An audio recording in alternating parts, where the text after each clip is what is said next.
Indo British advanced pain clinic నొప్పి మాయం surgery దూరం ఫర్ అపాయింట్మెంట్స్ 9155515563. నమస్కారం, వెల్కమ్ టు ఐ డ్రీమ్. ధర్మ మార్గం విత్ విజిత కార్యక్రమానికి స్వాగతం.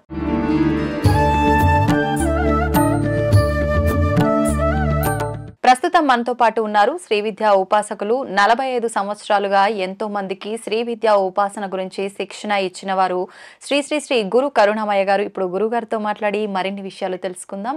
ఆధ్యాత్మికంగా మనకున్న సందేహాలన్నింటినీ కూడా నివృత్తి చేసుకునే ప్రయత్నం చేద్దాం. నమస్కారం గురుగారు. నమస్కారం.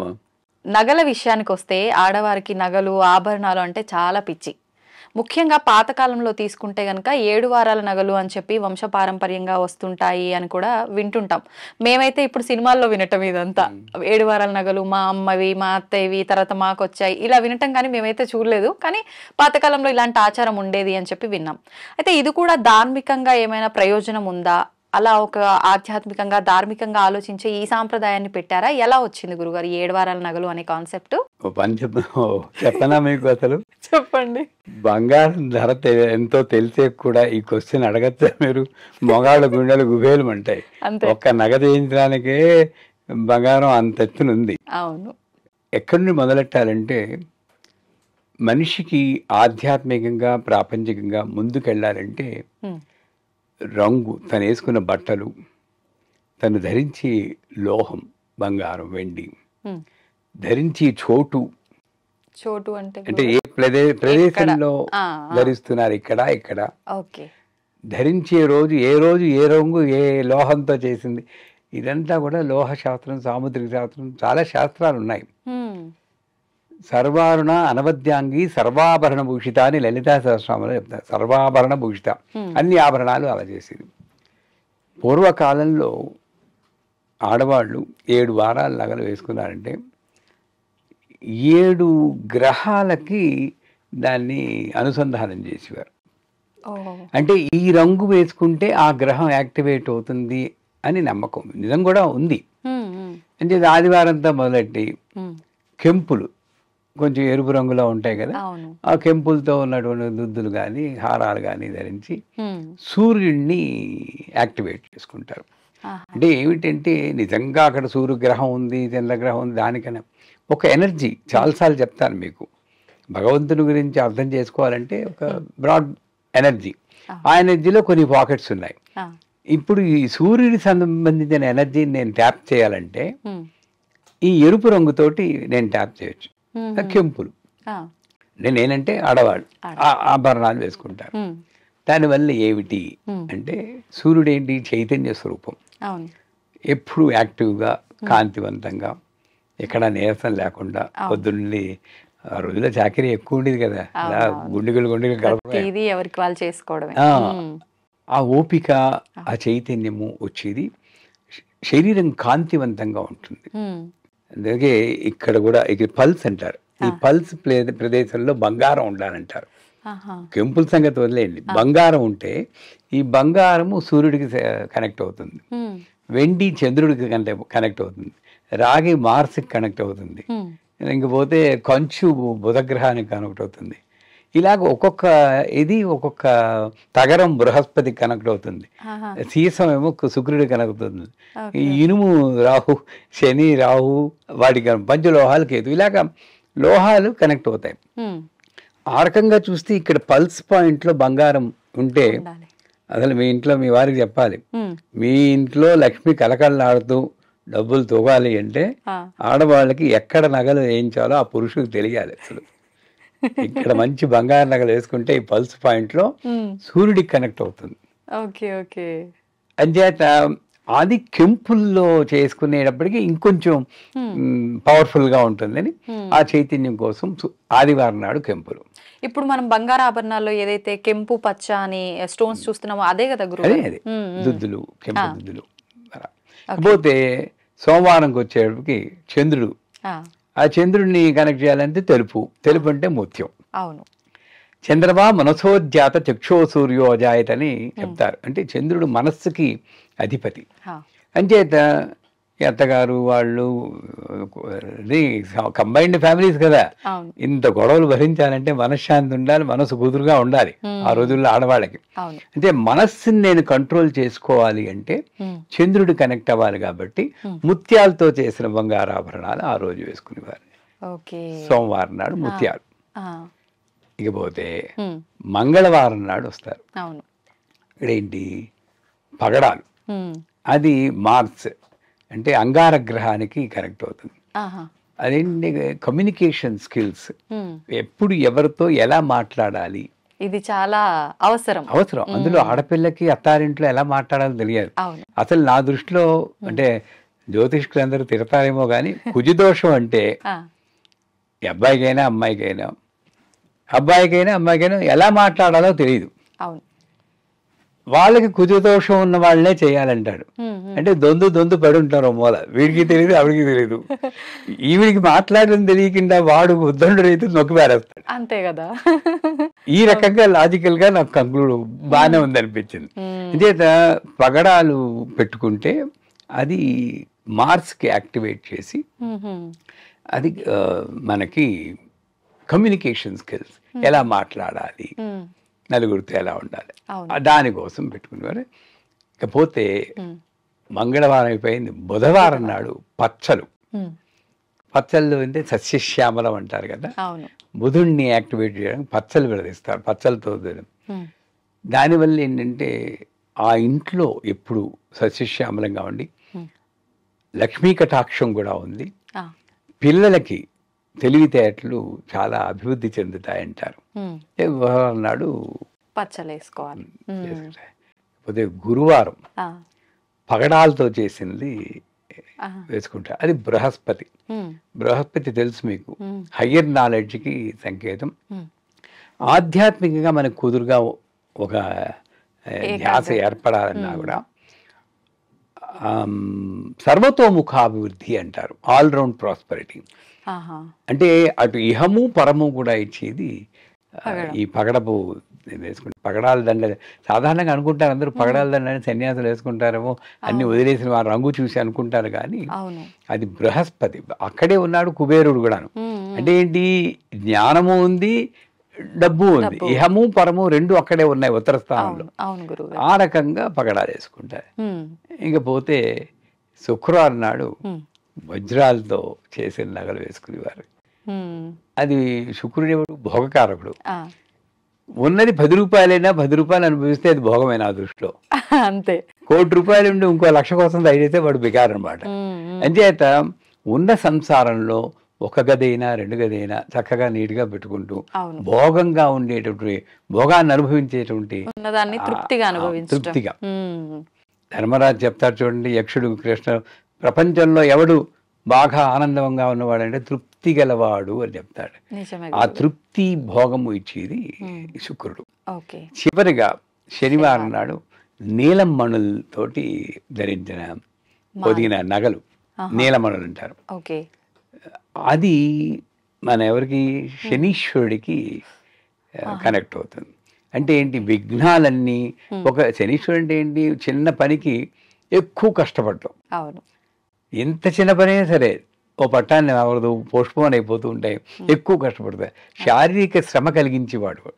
అంచేత ఆ విఘ్నాలు తొలగి అనుకున్న పనులన్నీ అవ్వడానికి ఇది ధరించేవాడు. కాకపోతే ఇలా 7 వారాలు 7 నగలు ధరించేవాడు. ఆ రోజుల్లో ఆ నగలు ధరించారంటే కేవలము నగ ధరించడమే కాదు, ఆ నగ నాకు ఏది ఇస్తుందో దాన్ని అనుభవంలోకి తెచ్చుకోవడానికి ప్రయత్నించేవారు. బట్ ఈ రోజుల్లో నేను అది చెప్పానంటే ప్రతి ఒక్కళ్ళు అయితే అమ్మ నాకు ఇదొచ్చేస్తుంది అదొచ్చేస్తుంది అనుకుంటే రాదది. ఆ రోజుల్లో జీవులకి ఈ రోజుల జీవులకి తేడా ఏమిటంటే వాళ్ళు దేన్ని ఉపాధి మీద జీవితాన్ని ఆధారపెట్టుకోలేదు. అదేమిస్తుందో చూసి దాన్ని అనుభవంలోకి తెచ్చుకోవడానికి ప్రయత్నించేవారు. కాబట్టి ఉమ్మడి సంసారం అయినా సరే, ఉమ్మడి కుటుంబాలైనా సరే, ఒక్క మనిషి నెగ్గుకుంటూ వచ్చిందంటే కారణం 7 వారాల నగలు కొంతవరకు దోహదపడ్డాయి. 7 వారాల నగలు ధరించి ఆ గ్రహాలకు కనెక్ట్ అయ్యి వాటి జపం కూడా చేసుకునేవారు. అతి మెయిన్ ఉక్తి నగలు ధరించడమే కాదు, 7 వారాల నగలు అంటే అదొక సరదా, నాకు ఈ నగలు ఉన్నాయని ఇప్పుడు బంగారం కూడా ఎంత ఉండేదండి, ఇంత ఖరీదు కాదు. కోర్స్ ఆ రోజుల్లో ఆ మాత్రం సంపాదన రూపాయి, కూడా అప్పట్లో తక్కువే కదా గురువు గారు. అదే సంపాదన కూడా తక్కువే. అవును. కానీ ఇతరమైనటువంటి మనకి ఖర్చులు లేకపోవడం వల్ల వెసులుబాటుగా ఉండేది. ఇప్పుడు ఎంత ఈజీగా మనం సంపాదిస్తున్నామో అంత ఈజీగా ఖర్చు పెట్టేస్తున్నాం, అంత రేట్లు ఎక్కువ ఈ అయిపోయినాయి. 7 వారాల నగలు వేసుకోనా వేసుకోకపోయినా ఒక్క వారం నగ ఓ ముత్యపు గొలుసు వేసుకుంటే మనకి చాలు ఈ రోజుల్లో. ఎందుకంటే ముత్యం దేనికి కనెక్ట్ అవుతుంది? చంద్రుడు. ముందు మైండ్ కంట్రోల్లో ఉంటే మొత్తం సగం గొడవలు వదిలిపోతాయి, మిగతావన్నీ. అవును. అంచేత ఆ రోజుల్లో 7 వారాల నగలు సాగింది. అవును. ఈ రోజుల్లో నగల మీద దృష్టి పెట్టకుండా ఒక ముత్యపు గొలుసో ఏదో ఒక్క నగ ధరించి 7 వారాల నగలు ఇచ్చే జ్ఞానాన్ని మనం ఇప్పుడు ప్రతిరోజు మనం పాటించగలిగితే సంసారాలు బాగుంటాయి. గురువుగారు, ఇప్పుడు 7 వారాల నగల్లో కూడా మీరు చెప్పిన ప్రతిదీ కూడా ముత్యం, పగడం, వజ్రం అని చెప్పి రకరకాలుగా, కెంపులు, ఇలా రకరకాలుగా ఉన్నాయి కదా. అయితే ఇప్పుడు ప్రస్తుత రోజుల్లో చూసుకుంటే స్టోన్లకు ప్రాధాన్యత కన్నా కూడా ఎక్కువగా బంగారంతోనే అమ్మవారుల రూపాలు ఎక్కువగా చేయటం అయితే చూస్తున్నాం. లక్ష్మీ అమ్మవారిదని, గణపతిదని, ఎవరి ఇష్ట దైవం అయితే అట్లా రూపం అమ్మవారిది కానీ స్వామివారిది కానీ చేయించి మనం ఒంటిపైన ధరించడం కరెక్టే అంటారా? ఒక రకంగా కరెక్టు, ఒక రకంగా తప్పు. ఏంటంటే నా ఒంటి మీద అమ్మవారు ఉంది అని ధ్యాస ఉంటే, అమ్మో నేను ఇలా శుచిగా ఉండాలి, శుభ్రంగా ఉండాలి, అలాంటి పనులు చేయకూడదు, ఇలాంటి పని చేయకూడదు, ఒక జాగ్రత్త ఉంటుంది నాకు. హృదయస్థానంలో లక్ష్మీదేవి. అందుకే పూర్వకాలంలో దేవుళ్ళ పేర్లు ఎందుకు పెట్టేవారంటే, మహాలక్ష్మి అంటే మహాలక్ష్మిలో పెద్ద బొట్టు పెట్టుకుని ఆభరణాలు పెట్టుకుని ఉండాలి. చింపులు జుత్తు వేసుకుని అతను బొట్టు లేకుండా ఉంటే మహాలక్ష్మి పేరేంటి? అంచేత ఒక పేరు నీ బాధ్యతను గుర్తు చేసే విధంగా అది పెట్టేవాడు. అలాగే ఈ ఆభరణాలు ధరించి $1 ఏదో పెట్టుకున్నారనుకోండి, అమ్మో అమ్మవారు ఇక్కడ ఉంది అన్న ధ్యాస ఉంటే పర్వాలేదు. కానీ అది ఉండట్లేదు. ఎంత పెద్ద డాలర్ ఎంతమందికి చూపిద్దాము అన్న దృష్టితో వెళ్తుంటే తప్పే. మరి అలాంటి దృష్టి ఉన్నప్పుడు తప్పే. కానీ ఇప్పుడు నా చేతికి వెంకన్నబాబు ఉంగరం ఉంది. ఒక రకంగా అసలు నేను ఆభరణాలు పెట్టుకోను. నా శిష్యురాలు ఎవరు వెళ్ళిపోయారు. ఆవిడ జ్ఞాపకార్థం ఆవిడ నాకు గురువుగారు నా గురించి నాకు పుట్టినరోజు పెట్టుకోండి, నేను ఎప్పుడు వెళ్ళిపోయినా నా గుర్తుండాలన్నారు. ఎందుకన్నారో తెలీదు, ఆవిడ వెళ్ళిపోయారు. అందుకోసం పెట్టుకుంటున్నాను. ఇదేంటంటే ఎప్పుడైనా చూసుకుంటే వెంకన్నబాబు ఉన్నారు అని, ఇది తలకిందులుగా ఇలా ఉంటే చెయ్యి ఎప్పుడు ఇలాగే ఉంటుంది కాబట్టి సరైన నిలువుగా ఉండాలి, ఇలా పెట్టుకోకూడదు, ఆయన తలకిందులుగా ఉంటాడు అన్న ప్రాణంతో ఉన్న భావం ఉంది కాబట్టి నాకు ఇది ఉపయోగపడుతుంది. అంతేగాని ఏ పని చేసినా సరే ఇలా చూసుకుని ముద్దు పెట్టుకోవడాలు, ఈ సినిమాలో కామెడీ యాక్టర్లు చేస్తారు, అలాంటివి చేయాల్సిన అవసరం లేదు. పెద్దానికి మనం ఇలా ఇలా అనుకుంటాం, అది ఎక్కడి నుండి వచ్చిందో తెలియదు. కాకపోతే కళ్ళకు అద్దుకోండి, పొద్దున్నే లేవగానే మంచి ఉంటే మంగళసూత్రం కళ్ళకు అద్దుకుని అలవాటు ఆ రోజుల్లో మా అమ్మకు ఉండేది. ఇప్పుడు కనీసం మెడలో వేలాడి ఆ లక్ష్మీదేవినైనా సరే కళ్ళకు అద్దుకొని పొద్దున్నే లేచి ఆ లక్ష్మీదేవిని చూసి అదృష్టం నాకు కలుగుతుంది అనుకుంటే ఈ రూపులు ధరించవచ్చు. కానీ కేవలము నేను ఒక షో కోసము, ఎంత పెద్ద లక్ష్మీదేవి పథకం అయితే అంత స్తోమత చూపిస్తున్నా అంటే అలాంటిది అంత మంచిది కాదు. గురువుగారు, ఇప్పుడు మీరు మంగళసూత్రం అన్నారు కదా, ఇందాక మీరు చెప్పిన ముత్యము, పగడము ఇవి కూడా మంగళసూత్రంలో పక్కన పూసలు గుచ్చి వేస్తుంటారు కదా, ఇవి వేయటం వెనకాల కూడా ఇప్పుడు మీరు చెప్పిన గ్రహాలని యాక్టివేట్ చేయడం కోసమైనా ఇంకేదైనా రీజన్ ఉందా? గ్రహాలు ఉన్నాయి. ఒక రకంగా ఒక్కొక్క రంగు ఒక్కొక్క శుభాన్ని కలిగిస్తుంది. పగడం వేస్తారు, పగడం నల్లపూసలు వేస్తారు. నల్లపూసలో నీలలోహిత అన్న ఒక దేవతని ఆవాహన చేసుకుంటాం. ఆ నీలలోహిత అనే దేవత కుటుంబాన్ని రక్షిస్తుంది. అందుకే ఇప్పుడు పోయింది కానీ కుత్తు కంచు అని ఒక ఉండేది, మీ అమ్మమ్మలందరూ వేసుకుని గుర్తుందా? నల్లపూసలా గుర్తు, ఇక్కడ ఆ పెండెంట్ ఇలా కుత్తుకి తగిలి ఉండేది. ఎందుకు?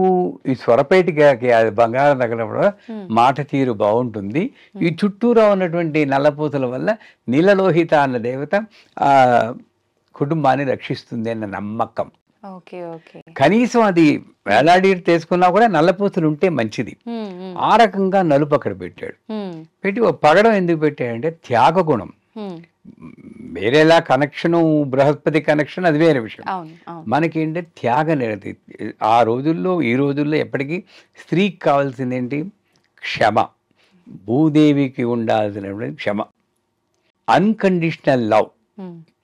అంటే గోపికి కృష్ణుడి మీద ఎలాంటి ప్రేమ ఉందో అలాంటి ప్రేమ అంతే. ఇలాంటి తిడతారేమో మీ వాళ్ళందరూ నన్ను. నేను వాళ్ళకి ఉన్నాయి, నేను మగాళ్ళకి చెప్తాను, వాళ్ళని వదలలేనప్పుడు. ఇప్పుడు సందర్భం వచ్చింది కాబట్టి ఆడవాళ్ళకి చెప్తున్నాను. మగాళ్ళు ఇంకా ఎక్కువ చేయాలి. అసలు గోత్రం వదులుకుని, పేరు వదులుకుని, ఇంటి పేరు వదులుకుని మన ఇంటికి వచ్చిందంటే మట్టెలు పెట్టేటప్పుడే కాళ్ళు పట్టుకున్నాడు, మర్చిపోతున్నాడు వీడు కదా. ఫస్ట్ కాళ్ళు పట్టుకున్నాడు, నా ఇంటికి వస్తున్నావు తల్లి అని. అది మర్చిపోయాం మనం. ఆ రకంగా నల్ల పూసల వల్ల నీలలోహిత అన్నది వచ్చినట్లు ఈ పగడం వల్ల త్యాగ గుణం. ఇందాక చెప్పినట్టు స్త్రీకి కావాల్సింది క్షమ, అన్కండిషనల్ లవ్, నిబంధన రహిత ప్రేమ. తర్వాత త్యాగ గుణం. తనకున్నా లేకపోయినా త్యాగం చేసి సంసారం కోసం త్యాగం చేసే గుణాలు ఉంటేనే స్త్రీని శక్తి, ఆదిశక్తి కింద వర్ణించాడు. అందుకే స్త్రీ హోమం చెయ్యక్కర్లేదన్నారు. మనవాళ్ళు చెయ్యకూడదంటున్నారు కానీ స్త్రీ హోమం చెయ్యక్కర్లేదు, రుద్రం చదవక్కర్లేదు, పురుష సూక్తం చదవక్కర్లేదు. ఎందుకంటే ఇది చదివితే ఏ గుణాలైతే అలవడతాయో అవన్నీ పెట్టుకున్నదే స్త్రీ. అందుకే అమ్మవారి స్వరూపం అది. అంచేత మంగళసూత్రాల మధ్యలో అది వేసినందువల్ల ఆ శక్తి వస్తుందని ఆ రోజుల్లో నమ్ముకున్నారు. కాబట్టి అది ఒకదానొకటి తగలకుండా కూడా అది గ్యాప్ ఇచ్చి పుట్టింటారు మెట్టింటారు అని చెప్పేసి అది మెయింటైన్ చేస్తుందని ఏమో ఉంటాయి. అది కూడా ఒక ఈ వక్షస్థలాన్ని దాటి కిందకి రాకూడదు, పైకి అందరికీ కనబడేట్టు ఉండకూడదు అని కొన్ని నిబంధనలతో పెట్టేవారు. అందుకే మంగళసూత్రం కట్టిప్పుడు ఇలాగ పట్టుకోమ్మా అని పెళ్లి కూతురు పెట్టి తల వంచుకుంటారు, అది కిందకి జారిపోకుండా అన్నమాట. అదా రీజన్ గురువు గారు. హృదయ స్థానంలో ఉండాల్సినట్టు ఇది మంగళసూత్రం ఇంకోటికి కనబడకుండా ఉండాలి. భర్తకు ఒకటికే కనబడాలి మంగళసూత్రం, ఇంకోటి కనబడ. ఆ రోజుల్లో, ఇప్పుడు నేను కండిషన్ కింద చెప్పట్లేదు, ఆ రోజుల్లో అలా పాటించేవారు అంతే. అందువల్ల మంగళసూత్రం మధ్యలో పొగడము అండ్ నల్ల పూసలు వేసుకోవడం మానవాయి. అయితే గురుగారు, ఇప్పుడు ఆ మంగళసూత్రం, ఈ పూసలు ఇవన్నీ కలిపి కట్టేటప్పుడు కూడా చాలా మంది పసుపు తాడుకే కట్టాలి అని చెప్పి కడుతుంటారు. ఈ మధ్య కాలంలో చాలా మంది ఊరికే ఎవరు మారుస్తారు అని చెప్పి డైరెక్ట్ బంగారం షాప్లోనే రాగి తీగతోటి అల్లించడం లాంటివి చేస్తున్నారు కదా. అలా చేయకూడదు, భార్యాభర్తల బంధం దృఢం అనేది ఉండదు అలా చేయటం వల్ల అని కూడా కొన్ని మాటల్లో వింటున్నాం. ఏమంటారు మీరు దాని గురించి? మా అమ్మగారి రోజుల్లో పసుపు తాడుతోటే కట్టుకునేవాడు. ఆ రోజుల్లో మరి క్వాలిటీ ఆఫ్ ది తాడు బాగుందో ఏమో తెలియదు కానీ ఎప్పుడో కానీ పెరిగేది కాదు. పెరిగితే పోయింది, ఏముంది ఇంకోసారి మళ్ళీ కట్టుకునేవారు అంతే.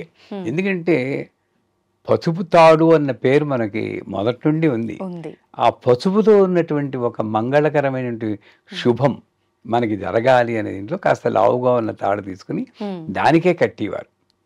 ఇప్పుడు మీకు జ్ఞాపకం ఉందో లేదో, పెళ్లిలో ముందు నెక్లెస్ లా చేసేరు, పసుపు తాడు కట్టి 16 రోజుల పండగ తర్వాత దాన్ని తీసి మళ్ళీ పగడము అన్ని వేసి మంగళసూత్రంలో వేస్తారు, అవునా కదా? అప్పుడు ఎందుకు పసుపు తాడు వేయాలి? దానిలో ఏదో అర్థం ఉంది కదా. ఆ మంగళమైనటువంటి ఆలోచనలు రావాలి, మంగళమైనటువంటి కార్యాలు జరగాలి, ఇంట్లో అన్ని మంగళకరంగా ఉండాలి అన్నటువంటి ఆ ఉద్దేశంతో ఈ పసుపు తాడుని వేస్తారు కదా. పసుపు తాడుతో కట్టుకోవడం శ్రేష్టం. అలాగని బంగారంతో గుచ్చేస్తే తప్పు అని చెప్పట్లేదు. ఒకటి మిస్ అవుతున్నాం, అది గమనించాలి.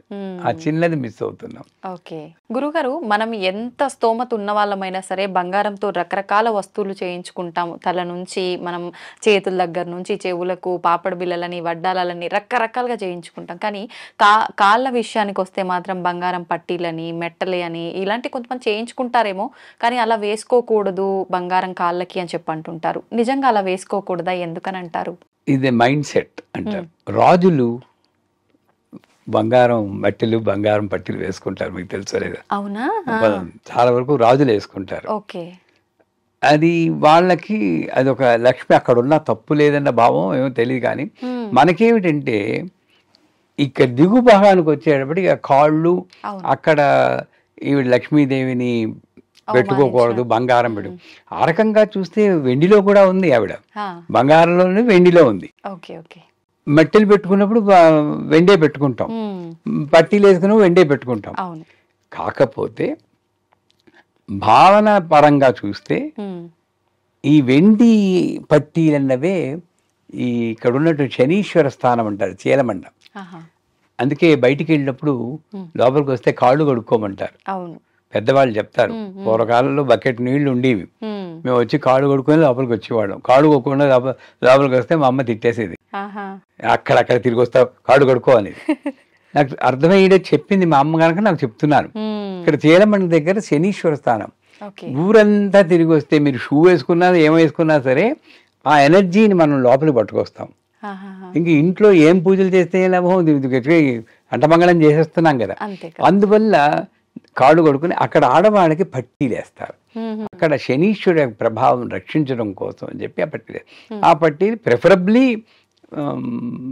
వెండి, బంగారం. ఒక్కొక్క దానికి కంచు మోగునట్టు కనకంబు మోగున విశ్వదాభిరామ విశ్రమం.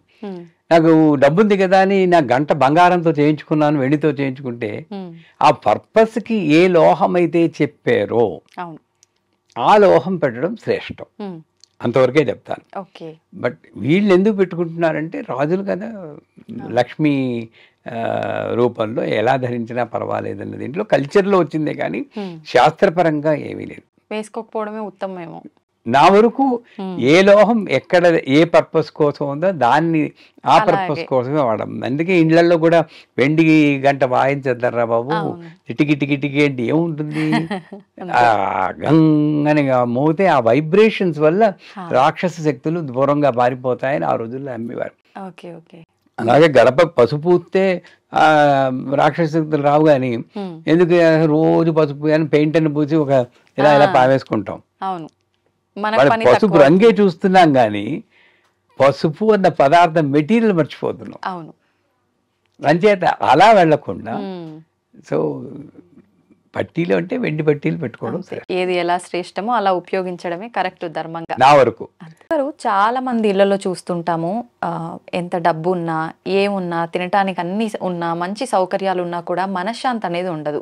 ఎప్పుడు చూసినా కుటుంబంలో ఏదో ఒక దానికి చిన్న చిన్న దానికి గొడవలు పడడము, అసలు ఆ కుటుంబంలో మనశ్శాంతి అనేది అరే ఎందుకు ఇంకా ఈ జీవితం అనే వైపుగా వెళ్ళే ఆలోచనలు కూడా చాలా మంది చేస్తూ ఉంటారు.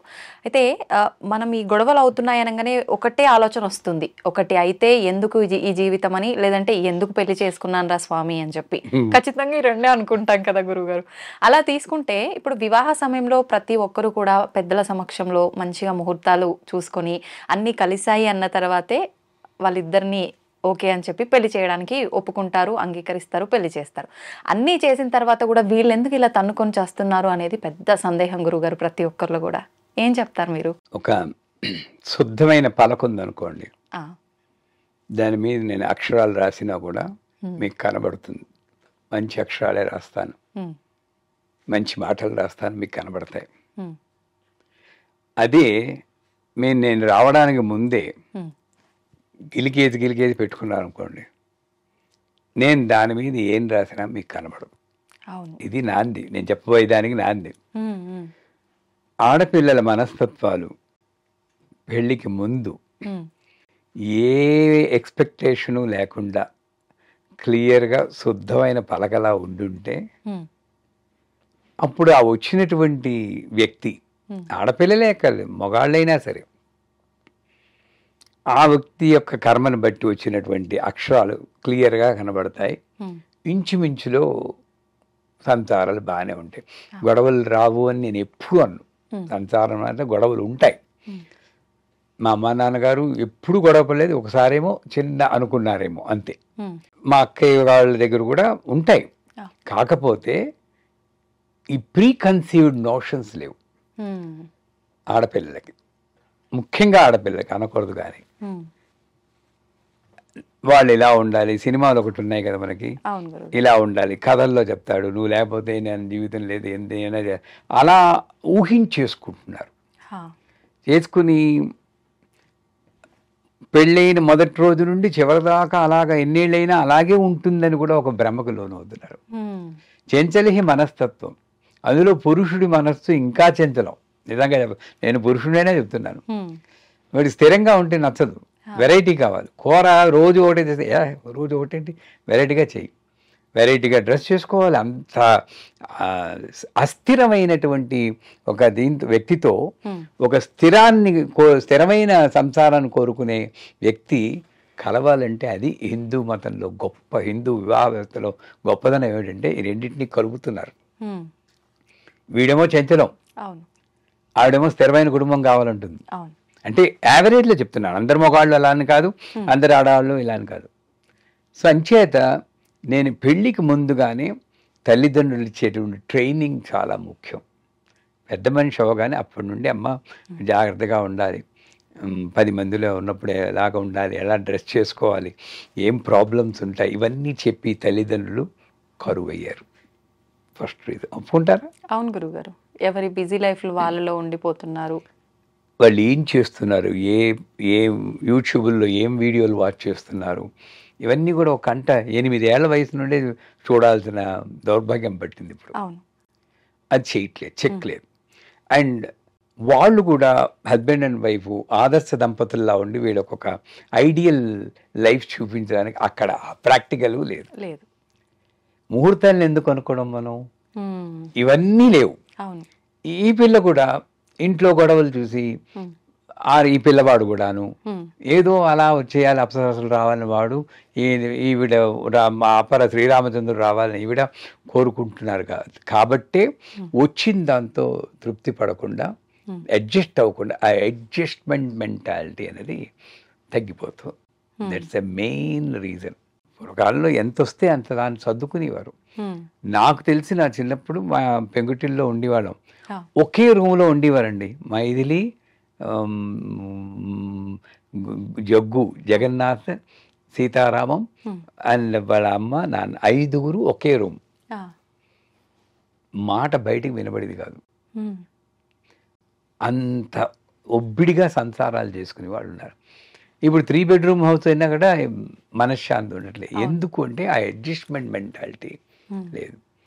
అంతే పెళ్లి చేసుకోవడానికి ముందే నాకు వచ్చేవాడు ఎలా ఉండాలి అన్నది. అందుకే నేను ఎవరైనా పెళ్లి చేసుకుంటానంటే ముందు ఇద్దరిని నాకు వీడియో కాల్ చేయమంటాను. నేను ఇచ్చి గిఫ్ట్ అదే.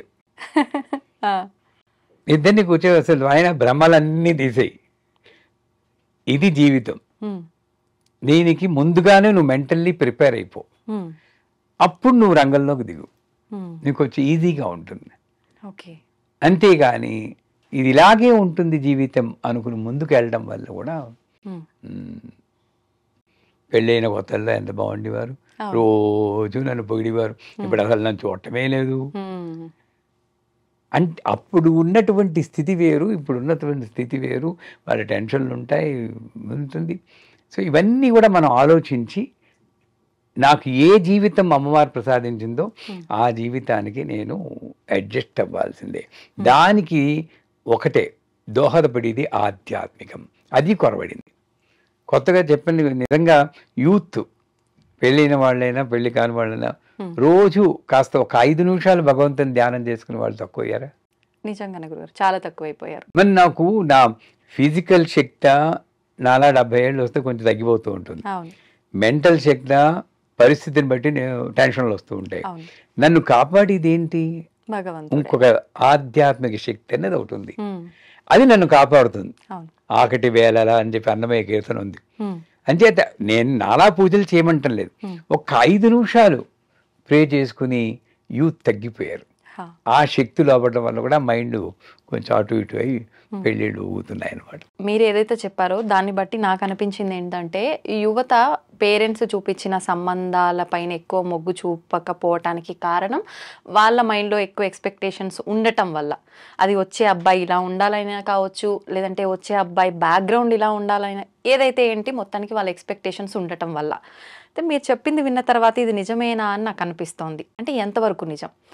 అందుకని చెప్పి నేను ఇప్పుడు కొంతమంది యువత మీతో మాట్లాడించి అసలు వాళ్ళ మనసులో ఏముంది, మీరు చెప్పింది ఎంతవరకు నిజం, ఇవన్నీ కూడా అడుగుదామని చెప్పి కొంతమందిని పిలవటం జరిగింది. ఇప్పుడు వారితో కూడా మాట్లాడి అసలు వాళ్ళు ఏం చెప్తారు మాట్లాడేద్దాం గురుగారు మరి వాళ్ళతో. తప్పకుండా. ఓకే, నమస్కారం. గురుగారు, నాకు ఒక చిన్న సందేహం ఉంది. ఈ జనరేషన్లో అమ్మాయిలు కానీ అబ్బాయిలు కానీ ఎవరి లైఫ్ స్టైల్ వాళ్ళు చూసుకుంటున్నారు. ఇప్పుడు ఇంటి దగ్గర నుంచి సంబంధం చేసుకుందామంటే వాళ్ళు ఎట్లాంటి సంబంధం తీసుకొస్తారో, వాళ్ళు ఇంటికి తెచ్చేటోళ్ళు కరెక్ట్గా ఉంటారో లేదో కూడా తెలియదు. నేను చేసుకోబోయేడికి మంచిగా కారు ఉండాలి, వెల్ సెటిల్ అవ్వాలి, మంచి జాబ్ ఉండాలి, లక్షలలో శాలరీ ఉండాలి. బట్ ఇవన్నీ లేకపోయినా సరే ఒక మిడిల్ క్లాస్ అబ్బాయి ఉన్నాడు. సో వాళ్ళకైనా సరే మంచి అమ్మాయి, ఎట్లాంటి మనస్తత్వం ఉన్న అమ్మాయిని చూసుకుంటే జీవితం ఎలా బాగుంటుంది, వాళ్ళతో ట్రావెల్ చేయడానికి మన జీవితం ఎలా సెట్ చేసుకోగలం అనేది నా చిన్న ప్రశ్న. మీరు మీ ప్రశ్నలో పక్షపాతం ఉంది. అమ్మాయిలు ఇంత ఎక్స్పెక్టేషన్ పెట్టుకున్నారు అన్నారు. ఈ మిడిల్ క్లాస్ అబ్బాయికి ఏం ఎక్స్పెక్టేషన్ లేదంటారా? మనస్ఫూర్తిగా చెప్పండి. వీడికి ఒక ఎక్స్పెక్టేషన్ ఉంది, అది ఇది వేరవ్వచ్చు. ఈ రెండూ తప్పే. ఏముండాలి? ఒక గట్ ఫీలింగ్. నేను ఒక చిన్న నా లైఫ్ ఇన్సిడెంట్ మీకు షేర్ చేస్తాను. మీకన్నా పెద్ద ఎక్స్పెక్టేషన్స్లో ఉన్నాను. నేను మిడిల్ క్లాస్ వాడిని. అప్పుడు దగ్గర 30 సంబంధాలు చూసి ఉంటాను నేను.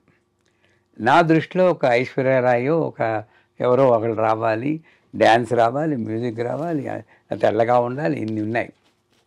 కానీ అన్నీ రిజెక్ట్ చేశాక, ఇప్పుడు నేను చేసుకున్న ఆవిడ వచ్చాక, ఆవిడ కాఫీ కప్పు తాగుతూ ఇలా అన్నది ఇలా చూశారు. అదే మూమెంట్. నిజంగా ఆనెస్ట్గా చెప్తున్నాను, షీ ఈజ్ ద లేడీ అనుకున్నాను. ఆ డెసిషన్ వెనకాల నాకు ఒక్క ఎక్స్పెక్టేషన్ లేదు. అరవన్లో అంటారు, అనను నోకినాల్ అవను నోకినాల్ అని. అంటే ఆవిడ చూసారు, ఈయన చూసారు, అయిపోయింది, చూపులు గెలుస్తున్న శుభవేళ అంటారు. ఇది నిజంగా ప్రాక్టికల్గా జరిగింది. కానీ ఆ మొమెంట్లో ఆవిడికి నా మీద ఎక్స్పెక్టేషన్ లేదు, నాకు ఆవిడ మీద ఎక్స్పెక్టేషన్ లేదు. సో మీరు ఈ ఎక్స్పెక్టేషన్స్ అనేది రెండు పక్కలా ఉన్నాయి. నాకు వచ్చి భార్య సరిగ్గా ఉండాలి, నేను చెప్పినట్టు వినాలనో ఏమిటో, ఆ సరిగ్గా ఉండాలి మరి డెఫినేషన్ లేదు అనుకున్నప్పుడు నన్ను నేను ఒకసారి అనలైజ్ చేసుకోవాలి. నేను బాగానే ఉన్నానా? మనల్ని అనలైజ్ చేసుకోవాలి. నా కోపమే లేదా? ఆలోచించుకోండి మిమ్మల్ని మీరు. నాకు కోపమే లేకపోతే నేను శ్రీరామచంద్రుడిని అయితే నాకు తప్పనిసరిగా సీతాదేవి వస్తుంది. కానీ నాకు కోపాలు అన్నీ పెట్టుకుని నాకు రావాల్సిన వ్యక్తి చాలా సౌమ్యంగా ఉండాలి అనుకుంటే ఒక్కప్పుడు కుదరకపోవచ్చు. సో మీరన్నది పెద్దవాళ్ళు కుదిర్చిన సంబంధం చేసుకోవాలని ఇప్పుడు ఎవ్వరూ చెప్పరు. ఎందుకంటే దేశకాల పరిస్థితులను బట్టి ధర్మం మారిపోయింది. ఆ రోజుల్లో చేసుకున్నారంటే చేసుకున్నారు, ఈ రోజుల్లో కాదు. ఎందుకంటే మన భావాలు మారిపోయాయి. అందుచేత నన్ను అడిగితే మీకు మధ్య మార్గంగా గట్ ఫీలింగ్ అని ఒకటి ఉంటుంది. ఆ ఒక్క మొమెంటు మీరు ప్రాక్టీస్ చేసి ఒక్కసారి కళ్ళు మూసుకుని చూసి ఈ అమ్మాయితో నా జీవితం బాగుంటుంది అన్న ఆలోచన వచ్చిందా, మరో ఆలోచన లేకుండా కుదిరింది. కానీ ఆ డెసిషన్ తీసుకున్నాక మీరు మెంటల్గా ప్రిపేర్ అవ్వాలి. నేను ఎలా ఉన్నా అడ్జస్ట్ అవుతాను. ఆవిడ అవ్వాలి, మీరు అవ్వాలి. ఒకవేళ ఆవిడ అవ్వలేదనుకోండి, సోక్రటీస్ భార్యలాగా మహాగల్యాలాగా రాసుకుంటుంటే నీళ్ళు వంపేసిందే అనుకోండి, అయినా సరే మెంటల్గా ప్రిపేర్ అవ్వాలి. అలా అయినప్పుడు మనశ్శాంతి అన్నది నా భార్య సఖ్యతగా ఉంటేనే వస్తుంది అనుకోవడమే పెద్ద పొరపాటు. మనశ్శాంతి నా దగ్గర ఉంది. అడ్జస్ట్ అయినా మనశ్శాంతే, నా భార్య మంచిగా ఉన్నా మనశ్శాంతి. మీకు సేఫ్ సైడ్ ఏంటంటే గట్ ఫీలింగ్తో వెళ్ళండి. సినిమాలు ఇవన్నీ ఎంటర్టైన్మెంట్ కోసమే. నిజంగా యాక్ట్ చేసి వాళ్ళు కూడా అలా ఉన్నారా అని మనం పెద్ద క్వశ్చన్ మార్క్ వేసుకోవచ్చు. సో అంచేత యూత్కి నేను ఇచ్చే సలహా ఏమిటంటే, ముందు మనల్ని మనం అనలైజ్ చేసుకోవాలి. చేసుకుని నా క్యారెక్టర్ ఏమిటి, దాన్ని బట్టి నా యొక్క పార్ట్నర్ వస్తారు. చేసుకున్న వాళ్ళకి చేసుకున్నంత మహాదేవ అంటారు.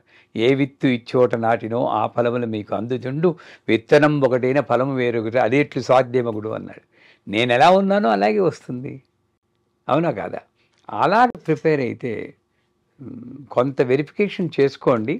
కానీ ఆ వెరిఫికేషన్ వల్ల నేను పెద్ద మంచి అమ్మాయిని సెలెక్ట్ చేస్తున్నాను అన్నది ఆ భ్రమకు లోనవద్దు. ఫస్ట్ అండ్ ఫార్మోస్ట్ మీ ముగ్గురికి చెప్పేది ఏమిటంటే adjustment. Marriage is an understanding that there will be differences between two entities and try to adjust with the difference, not change. ఇదొక సర్కిల్ ఆడ, ఇదొక సర్కిల్ మొగ, 2 సర్కిల్ కలుస్తున్నాయి.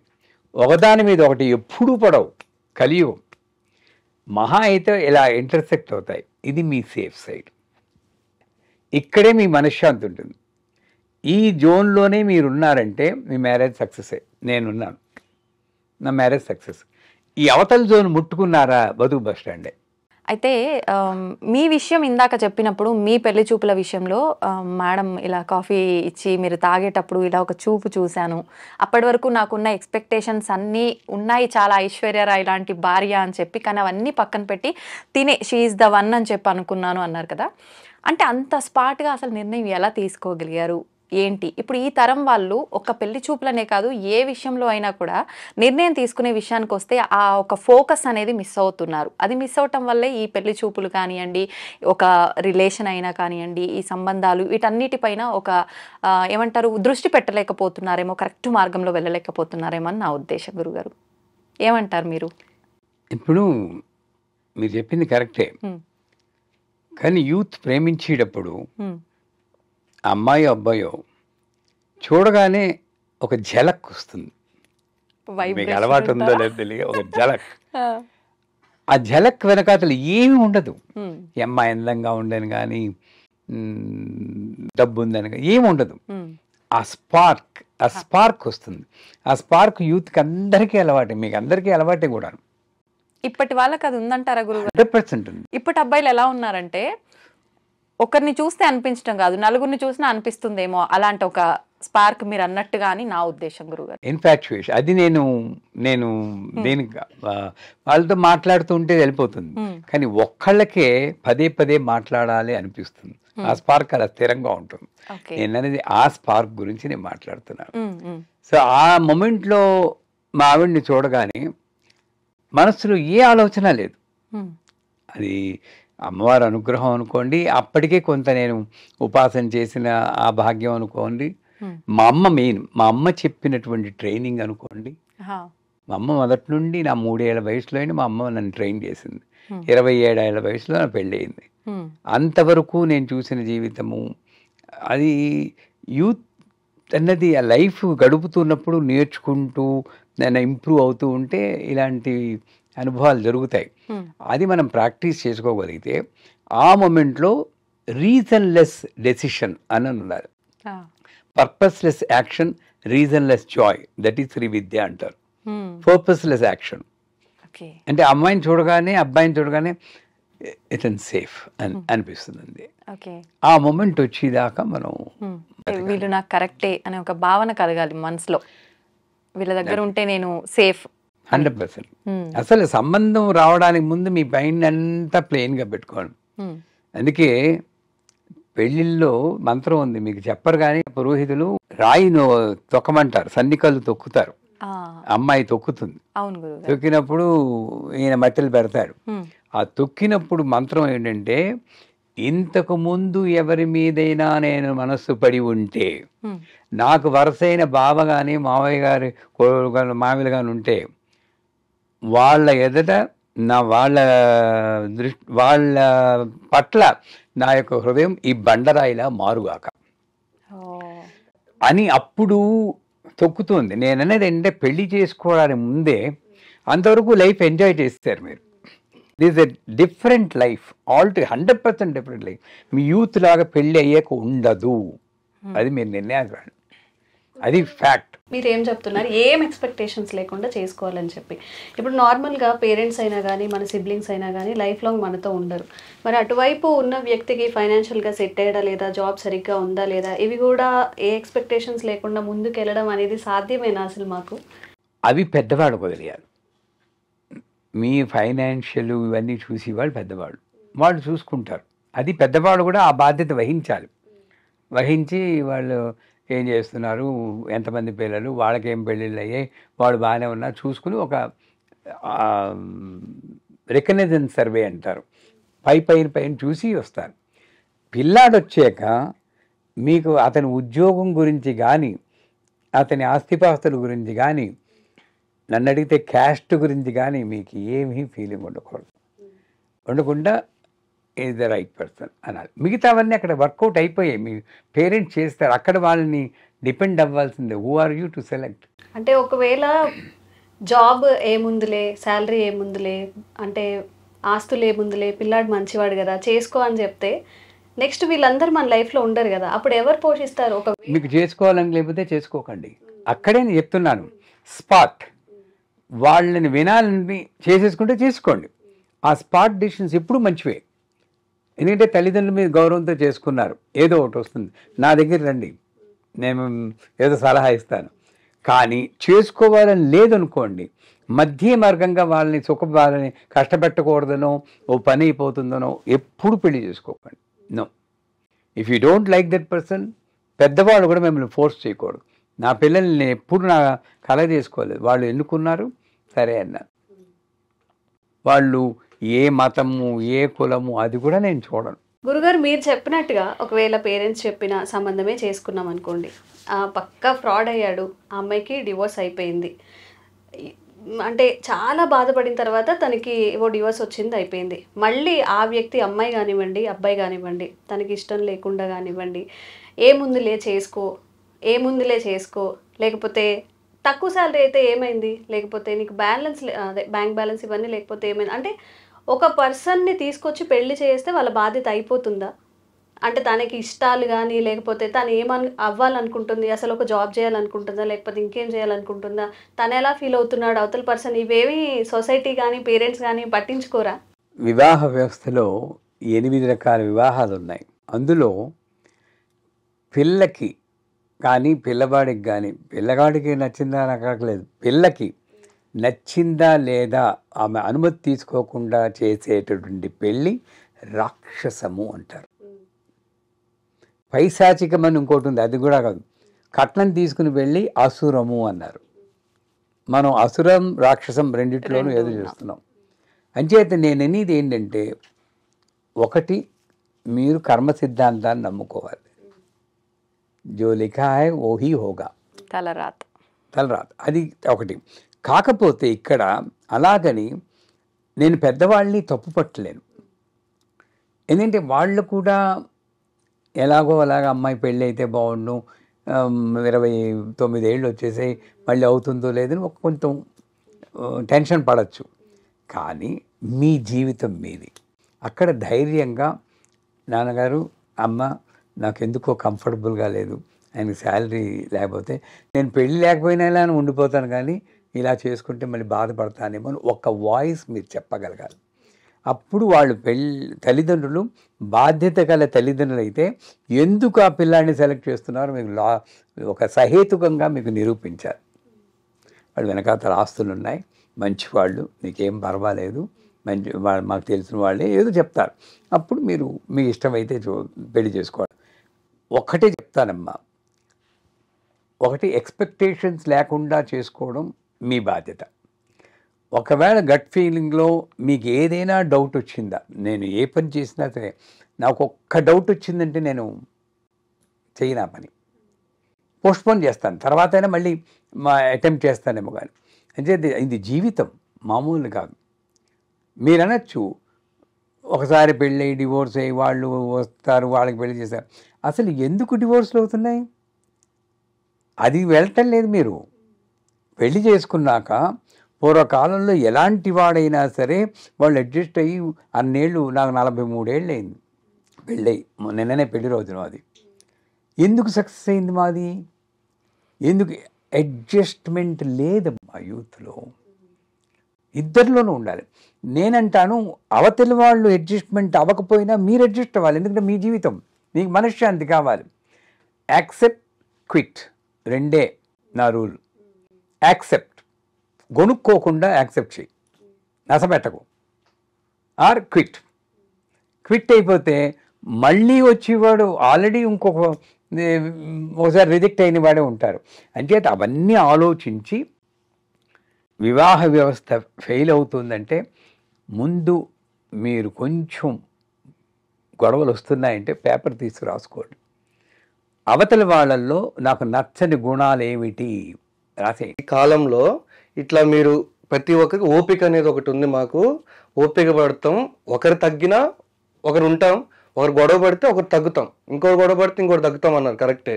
కానీ ఇప్పుడున్న జనరేషన్లో అది నువ్వు ఎంత అంటే నేను ఎంత అనేటట్టే ఉన్నారు. ఎందుకంటే ఇద్దరు సంపాదిస్తున్నారు. ఫస్ట్ ఈ జనరేషన్లో మనం ఉన్నది, అమ్మాయి సంపాదన లేకుండా లేదు, అబ్బాయి సంపాదన లేకుండా లేడు. సో ఓపిక అనేది ఎక్కడికి లేదు, ఇక్కడ ఎవ్వరికీ లేదు. అట్లా ఉన్నప్పుడు మనం ఎట్లయితే భాగస్వామితో కరెక్ట్గా మనం ఏం మాట్లాడితే, మీరు అన్నారు కదా ఒక పేపర్లో రాసుకోండి, మీ సమస్యని పేపర్లో రాయని అన్నారు. కానీ ఆ పేపర్లో రాసేంత ఓపిక కూడా లేదు ఇక్కడ. ఇట్లా చించి ముఖాన్ని పెట్టి వెళ్తారు, అది అమ్మాయి కానీ అబ్బాయి కానీ. సో ఇట్లా ఉన్న సమాజాన్ని, ఈ పెళ్లి వ్యవస్థని, మనం పెళ్లి వ్యవస్థ అంటున్నారు కదా, మరి ఎట్లా అయితే మార్చగలం? ఒక అమ్మాయికి కానీ అబ్బాయికి కానీ ఎట్లా నచ్చజెప్పి ఒక జీవితాన్ని నిలబెట్టగలం? ఇప్పుడు సపోజ్ నేనే ఉన్నాను, నాకున్న కోరికలు ఏంటి? నాకు వచ్చే భార్య నాతో ఉన్నప్పుడు నీట్గా ఉండాలి, తనకి అదే కోరిక ఉంటుంది, జాగ్రత్తగా ఉండాలి, కలిసిమెలిసి ప్రశాంతంగా ఉండాలి, తన బంధువులు నేను మంచిగా చూసుకోవాలి, నా బంధువులు తను మంచిగా చూసుకుంటుంది. ఇట్లాంటి కోరికలే ఉంటాయి ప్రతి అబ్బాయికి కానీ అమ్మాయికి కానీ. కానీ ఓపిక ఎక్కడ లేదు. ఉదయం వెళ్తారు ఆఫీస్కి, సాయంత్రం వస్తారు. ఆఫీస్ ప్రెజర్ అంతా ఒక అమ్మాయి మీదనో చూపిస్తారు, భార్య మీద లేదా హస్బెండ్ మీదనో చూపిస్తారు. అక్కడ మొదలవుతుంది యుద్ధం. మీరు చెప్పినట్టు రాసి చూసి ఇదమ్మా నీ వల్ల నాకు సమస్య అనేంత ఓపిక ఎవ్వడికి లేదు. ప్రశ్న మీరే చెప్పారు, సమాధానం మీరే చెప్పారు. క్యాన్సర్లో second stage cancer, fourth stage cancer ఉంది.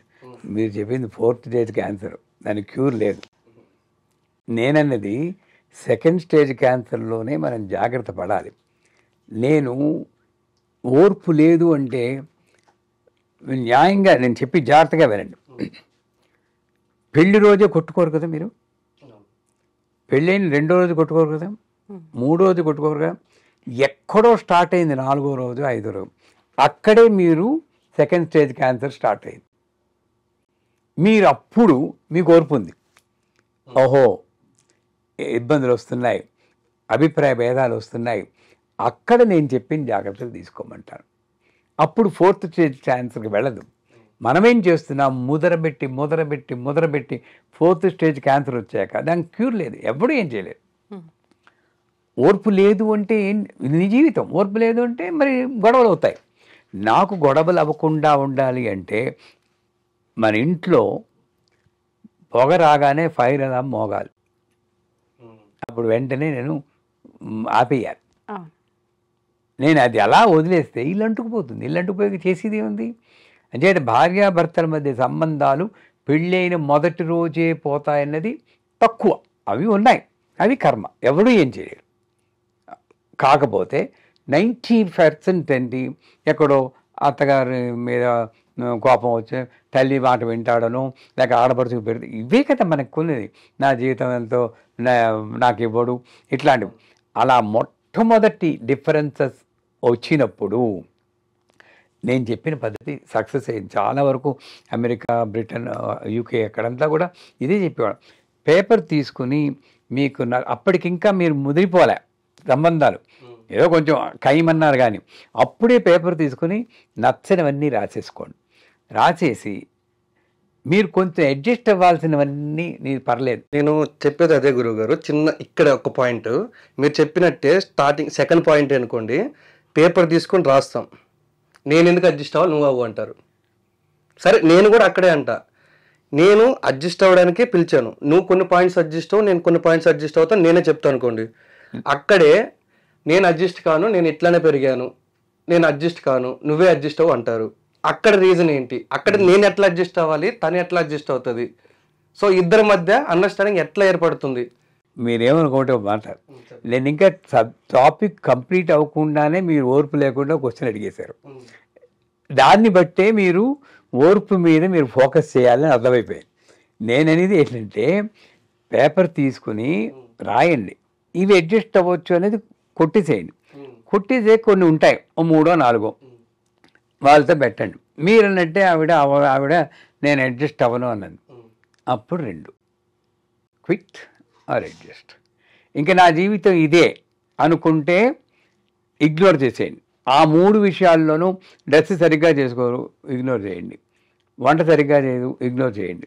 ఏదో ఒకటి అడ్జస్ట్ అవ్వాల్సిందే తప్పితే మీరు ఉండి ఫైటింగ్ పెట్టుకుంటే దానివల్ల ఉపయోగం లేదు, 100% లేదు. You have to. అవతల వాడు అడ్జస్ట్ అయితేనే నేను అడ్జస్ట్, అది అడ్జస్ట్మెంట్ కాదు. I have to draw a line and so అక్కడ క్విట్ అని చేయాలి, అడ్జస్ట్ అని అవ్వాలి. సో ఎట్టి చేసినా ఉండి లేనట్టే. అది నిరాశావాదం. నేనని నిరాశావాదాన్ని నేను ప్రోత్సహించాను. నేననేది అంటే నేను ఇంప్రూవ్ అవడానికి, నా లైఫ్ ఇంప్రూవ్ అవడానికి నేను ఏం చేయాలి అనుకున్నప్పుడు అడ్జస్ట్ అవుతాను. అడ్జస్ట్ అవ్వలేను, నా మనశ్శాంతి కోసం క్విట్ అన్న తర్వాత ఇంకోటి లేదు. Because I'm not able to adjust with this quality, who knows again the other person will come with the same qualities. అంచేత నేను అక్కడ నా దుకాణం బంద్ చేసేసుకుంటాను. I'm decided to live peacefully అన్న డెసిషన్ కావాలి. ఎందుకంటే you can't have the cake and eat it too అంటాడు. అవ్వా కావాలి బువ్వాల కావాలి తగదు. ఏదో ఒకటి మధ్య మార్గంగా మనం వెళ్ళగలిగితేనే మన జీవితాలు బాగుంటాయి. గురుగారు మీరు చెప్పింది వీలైనంత వరకు మేము ట్రై చేస్తాం. సో కొంచెం ప్రాక్టికల్గా కష్టంగానే ఉంటుంది. 100% ప్రాక్టికల్గా కష్టం.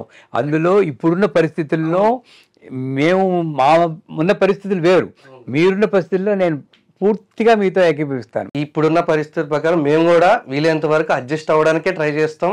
జీవితాన్ని కొంచెం మంచి దారిలో వెళ్ళడానికే ప్రయత్నిస్తాం గురుగారు. అమ్మవారి అనుగ్రహం ఎప్పుడు ఉండాలనే కోరుకుంటాను. కానీ ఎక్కువ సమయం కేటాయించలేకపోయాను. మరి ఎప్పుడైనా అవకాశం ఉంటే ఇంకొంతమంది యూత్ని తీసుకొస్తే ఈ ఛానల్ ఉద్దేశం, మా ఉద్దేశం కూడా సాధ్యమైనంత వరకు ఈ యంగర్ జనరేషన్కి ఉపయోగపడేటట్లు మేము చెప్పగలిగితే జన్మధన్యం అవుతుంది. నిజంగానే గురుగారు, ఇప్పుడు మీరు చెప్పిన మాటలన్నీ విన్న తర్వాత, వీళ్ళు మాట్లాడిన సంభాషణ కూడా విన్న తర్వాత నిజంగా ఇప్పుడు ప్రస్తుతం ఏదైతే జరుగుతుందో అదే చూస్తున్నాం. కానీ నాకు ఒకటి అర్థమైంది ఏంటంటే, ఇప్పుడు మీరే ఏదైతే మాటలు చెప్పారో ఇలాంటి మాటలు చెప్పే పెద్దవాళ్ళు కనుక ప్రతి కుటుంబంలో ఒకరు ఉండి వాళ్ళు కనుక చెప్తే ఇప్పుడు వచ్చే ఇబ్బందులు రాకుండా ఉండటానికి చాలా ఒక మంచి మార్గం అనేది ఉంటుందని నాకు అర్థమైంది గురుగారు. రావాలని కోరుకుందాం. ధన్యవాదాలు గురుగారు, చాలా సమయం కేటాయించారు మా అందరి కోసం, చాలా మంచి విషయాలు తెలియజేశారు. కృతజ్ఞతలు. నమస్కారం.